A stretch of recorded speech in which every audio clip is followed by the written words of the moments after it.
Hello, in this video I'm gonna show you how to install Chat GPT AI assistant on OnePlus Nord N30.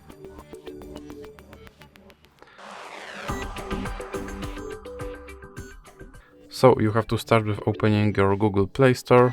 Now click on your search bar and enter Wally AI and click search. Now select this application and click install.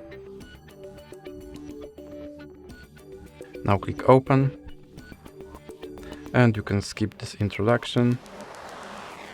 And now click open permissions to allow this application to display over other application and click allow to display. Now you can click back and now you can click start. And as you can see, here is your assistant and you can ask him to do something.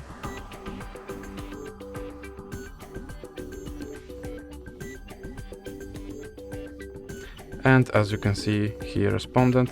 And if you want to remove him, just drag him into the X icon in the middle here and he will disappear from your desktop. So that's it for this video. If you liked it, please remember to leave a like and subscribe.